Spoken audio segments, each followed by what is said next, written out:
അളിയാ അളിയാ മെല്ലെ എവിടെ ഒന്ന് തട്ടി അളിയാ മെല്ലെ.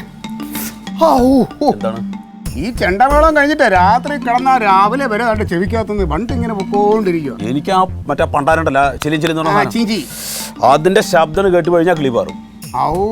എന്തൊരു കഷ്ടമാണ് നോക്കണേ. ഇത് 1-2 ദിവസം കൊണ്ട് അവസാനിക്കുന്ന വിചാരിച്ചു. ഇതിപ്പോ ഇന്നും നാളെയും തീരൂലട്ടാ. എവളുമാരുടെ ഉള്ളിൽ ഇങ്ങനെ ഒരു ഭ്രാന്ത് കയറും ഞാൻ ഒരിക്കലും വിചാരിച്ചു. ഇങ്ങേർക്ക് ഇത് എന്തിന്റെ കേടാണെന്ന് എനിക്ക് മനസ്സിലാവാത്തത്.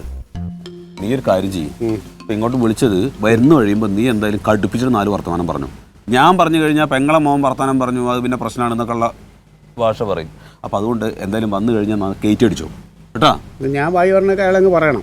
നിനക്ക് പറയാലോ, നീ ഇവിടെ കല്യാണം കഴിച്ചു കൂടിയാനല്ലേ. അതുകൊണ്ട് അല്ല പിന്നെ രാഷ്ട്രീയക്കാരനൊക്കെ ആണല്ലോ, നിനക്ക് എന്തും പറയാലോ, വായി തോന്നി പറഞ്ഞൂടെ. എന്നിട്ട് അമ്മാവന് ഞാൻ ശത്രുത ഉണ്ടാക്കി വെക്കാനല്ലേ. നീയടാ ഇത് ഹാൻഡിൽ ചെയ്യാൻ വേണ്ടിയിട്ടല്ലേ. അതല്ല, ഇതിപ്പോ എനിക്ക് എന്റെ ആവശ്യമാണിത് അല്ലേ. എനിക്ക് കാരണം മനസ്സമാനം നഷ്ടപ്പെട്ടിട്ട് എത്ര ദിവസമായെന്നറിയാം.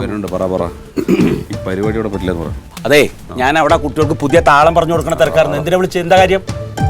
എന്റെ പൊന്നമ്മാവാ, ഞാനോ ഈ അളിയനോ അമ്മാവൻ എന്തെങ്കിലും ദ്രോഹം ചെയ്തിട്ടുണ്ടോ? ഇല്ലല്ലോ. ഞാൻ അങ്ങനെ ആരോടും പറഞ്ഞിട്ടില്ലല്ലോ. പിന്നെ എന്തിനാണ് അമ്മാവ ഞങ്ങൾ എങ്ങനെ ദ്രോഹിക്കണേ? ഞാനെന്താ കാണിച്ചേ? അമ്മാവനൊന്നും അറിഞ്ഞൂടെ അമ്മാവാ? അമ്മാവനൊന്നും അറിഞ്ഞൂടെ അമ്മാവാ? ചോദിക്കാം. എന്ത് തോന്നിയാസാണ് ഇവളുമാരെ പഠിപ്പിച്ചു വിട്ടേക്കണേ? തോന്നിയാസം 2 പഴയ ചെണ്ട എടുത്തു കൊടുത്ത് 2 കമ്പ് എടുത്തു കൊടുത്ത് അങ്ങ് വിട്ടേക്കാണ്. തോന്നിയാസല്ലാത്, എനിക്കറിയുന്ന ഒരു കല. അത് അവർ ഈ പ്രായത്തിൽ വന്ന് ചോദിക്കുമ്പോ ഞാൻ അവർക്ക് പകർന്നു കൊടുക്കണം. അതിനെന്താ തെറ്റ്? ഈ നാട്ടിൽ വേറെ ആരെല്ലാം കിടക്കുന്ന അവർക്കെല്ലാം പറഞ്ഞു കൊടുത്തോളൂ അമ്മാവന്. ഇവളുമാരെ തന്നെ എന്തിനാ അമ്മാവ? അതെ, ഞാൻ ഒരു കാര്യം പറയാം. അവർക്ക് നല്ല കലാബോധം ഉണ്ട്, നല്ല കൈവഴക്കം. 1 മാസം കൊണ്ട് നമുക്ക് അവർ അരങ്ങേറ്റം നടത്തണം. ചുമ്മാ ചോദിച്ചോണ്ടിരിക്കല്ലേ. നീ കയറ്റം കൊണ്ട് ഞാനൊരു കാര്യം പറയാം അമ്മാവ, ഇത് ഇവിടെ വെച്ച് അവസാനിപ്പിച്ചോളാം. ഇല്ലെങ്കിൽ എന്റെ ആളിനെ വിധം മാറും. അമ്മാവനെന്നുള്ള അതിൽ വിട്ട് ഞങ്ങൾ ചില പെരുമാറിയെന്നിരിക്കും. എനിക്ക് അങ്ങനെ അവരോട് അങ്ങനെ മുഖത്തടിച്ച് പറയാനൊന്നും പറ്റില്ല. എന്റെ അടുത്ത് എനിക്ക് കഴിയുന്ന ഒരു കല പഠിക്കാനെന്ന് പറഞ്ഞു വന്നവരെ ഞാൻ അങ്ങനെ നിരുത്സാഹപ്പെടുത്താം. ഞാനൊരു ആശാനല്ലടാ. ഇനി ഞങ്ങൾ സംസാരമില്ല. ഇനി ആ ചെണ്ട അങ്ങോട്ട് തല്ലി പൊട്ടിക്കും, അത്രേ ഉള്ളൂ. വാടകയ്ക്ക് എടുത്ത ചെണ്ടയാ, വെറുതെ ആവശ്യമില്ലാത്ത പണിക്കല്ലേ. അങ്ങനെ നിർബന്ധമാണ്. ഒരു കാര്യം ചെയ്യും, അമ്മാവൻ തന്നെ 2 പേരെ കൂടെ വീട്ടിലേക്ക് അങ്ങോട്ട് വിളിച്ചോളൂ, അവിടെ വെച്ച് കൊടുത്തോ.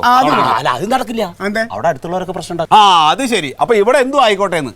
എന്റെ പൊന്നമ്മാവ, ഇത് ടൗണാണ്.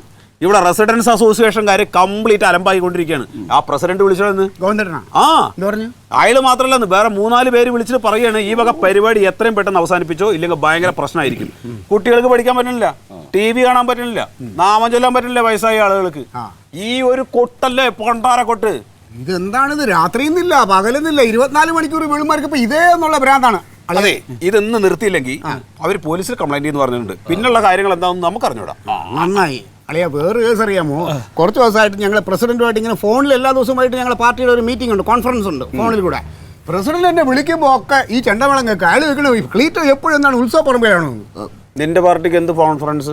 ഞങ്ങൾ ഈ പാർട്ടിയുടെ മീറ്റിംഗ് ഉണ്ടല്ലോ, ഞങ്ങളത് നേതാക്കന്മാരെല്ലാം ഫോണിലൂടെയാണ് കാര്യങ്ങൾ സംസാരിക്കുന്നത്. ഈ കാര്യം പറയണതിന്റെ ഇടയിൽ കൂടെ പിന്നെ തള്ളാൻ നിൽക്കണം. പിന്നെ ആ കാര്യം പറയണ്ട, അത് എന്റെ പേഴ്സണൽ കാര്യമാണ്. പിന്നെ ഞാൻ അടുക്കളയിൽ നിന്ന് ഇറങ്ങിയിട്ട് ദിവസം എത്രയെന്ന് അറിയാമോ? ആ തക്കളിയുടെ തുണിയലക്കല്ലേ ഇപ്പൊ വന്ന് അവളെ തുണിയലക്കലും കൂടെ ഞാനായി. കാരണം അവക്കിപ്പോ കുളിക്കണമൊന്നുമില്ല, തുണിയൊന്നുമില്ല, 24 മണിക്കൂർ ഇത് തന്നെ. എന്തൊരു കഷ്ടമാണ് അമ്മാവ. അല്ലടാ, ഇങ്ങനൊരു നല്ല കല ഇത് നല്ലതല്ല. നല്ലതല്ല. ഇപ്പൊ ചെണ്ട വായിക്കുന്ന കുഴപ്പമൊന്നുമില്ല, പക്ഷെ അത് നല്ലത് തായമ്പകയോ അല്ലെങ്കിൽ പഞ്ചാരിയോ അങ്ങനെ എന്തെങ്കിലും നല്ല സംഗതികൾ പഠിക്കണമെങ്കിൽ ഒരു കുഴപ്പമില്ല. ഇത് ഈ ചെണ്ടയുടെ മുകളിലിട്ട് കണ എന്നുള്ള കൊട്ടല്ലേ. എടാ, ഇത് കണ എന്നുള്ള കൊട്ടല്ല, ഇതിന് താളുണ്ട്. ഓക്കെ ഓക്കെ, തക തക തക തക തക തക തക തക തിത്തക തിത്തക തേ. കണ്ട, ഇങ്ങനെ ഡാൻസ് കളിച്ചോണ്ട് പെണ്ണുങ്ങൾ ഇങ്ങനെ കൊട്ടണതാണ് ഈ ശിങ്കാരി മേളം. നന്നായിരിക്കും. അമ്മാവൻ എന്തെങ്കിലും കുഴപ്പമുണ്ടോ അമ്മാവ? ഇതെന്താണ് ഈ കാണിക്കുന്നത്? ഈ പേക്കൂത്താണ് ഇനിയിപ്പോ ഇവളുമാര് ഇത് കാണിച്ചു തുടങ്ങും. അതാ ഞാൻ പറഞ്ഞത്. ഇനിയിപ്പോ നമ്മുടെ ഭാര്യമാര് നേരെ പുറത്തേക്ക് ഇറങ്ങി കഴിഞ്ഞിട്ടേ ചെണ്ട തോളിട്ടിട്ട് ഈ ജാതി കളിയും കളിച്ചോണ്ട് നടന്ന എന്റെ അമ്മ വന്നാണുണ്ട്. അമ്മാവ് ആരാണ് കാരണക്കാരൻ? ആരാ കാരണക്കാര്? നിങ്ങൾ തന്നെ. ഞങ്ങളോ? നിങ്ങളുടെ പെണ്ണുങ്ങൾക്ക് കലാബോധം ഇല്ല, ചുക്കും ചുണ്ടാമ്പ് തിരിച്ചറിയില്ല എന്ന് പറഞ്ഞു വാശി കയറ്റി വിട്ടിട്ടില്ല അവരിന്റെ അടുത്ത് പഠിക്കാമെന്ന്. എന്റെ അമ്മാവ എന്ന് പറഞ്ഞാൽ ഇത് തന്നെ പഠിപ്പിക്കുക എന്ത് നിർബന്ധം? നല്ലൊരു പാട്ട് പഠിപ്പിക്കുക, അല്ല ഒരു ഡാൻസ് പഠിപ്പിക്കുക, ഒരു കഥാപ്രസംഗം പഠിപ്പിക്കുക, സമാധാനം ഉണ്ടേ. അതാ പറഞ്ഞത്. എനിക്കിതൊക്കെ അറിയോ? എനിക്ക് ആകെ അറിയണ കല ചെണ്ടയിലാണ്. ചെണ്ട ഇവിടെ വേണ്ടാന്ന്. എടാ, ഞാനതെങ്ങനെ അവരുടെ മുഖത്ത് നോക്കി പറയാ? നിങ്ങൾ ഭർത്താക്കന്മാരാ, നാളെ തെറ്റിക്കഴിഞ്ഞാൽ നിങ്ങൾക്ക് ചായ വെള്ളം തരും, എനിക്ക് അവരെ പച്ചവെള്ളം തരില്ല, എനിക്ക് അവരെ പിണങ്ങാനൊന്നും പറ്റില്ല. അളിയാ, ഇന്നലെ ഞാൻ പുറത്തോട്ട് ഇറങ്ങി പോരത്തെ വിളിച്ചിട്ട് ചോദിക്കണോ നാത്തൂൻ ശിങ്കാരി മേളത്തിന്റെ റേറ്റ് എത്രയെന്ന്? കണ്ടോ, അത്ര ഫേമസ് ആയിട്ടുണ്ട്. അവർക്ക് തിരക്കോട് തിരക്കാവിടാ. ഞങ്ങളിനി ഒരു മേശയായിട്ട് ഇരിക്കാൻ പോവാ, അവരുടെ ഓഫീസ് വർക്കും സെക്രട്ടറി ആയിട്ട്. വേറെ പണിയൊന്നുമില്ലല്ലോ. അതെ, ഒരു കാര്യം ചെയ്യളിയാ, ഇത് നമുക്ക് തന്നെ പോലീസിൽ കംപ്ലൈന്റ് ചെയ്യാം. അതാണല്ലേ? ഇല്ലളിയാ, ഇത് ഞാൻ പറഞ്ഞുതരാം. ഇത് ഇങ്ങനെ പോകണമെന്നുണ്ടെങ്കിൽ ഇത് വായിക്കണ എല്ലാരെയും കൈയും കാലും ഞാൻ അടിച്ചോടിക്കും. അതെ, നിർത്ത്. കുടുംബത്തിന് ഇതിന്റെ പേരിൽ ഒരു പ്രശ്നം വേണ്ട. ഞാനായിട്ട് കൊടുന്നല്ലേ. അതാ പറഞ്ഞത്. ഞാനായിട്ട് തന്നെ അത് എങ്ങനെയെങ്കിലും നിർത്താൻ പറ്റുമോ നോക്കാം.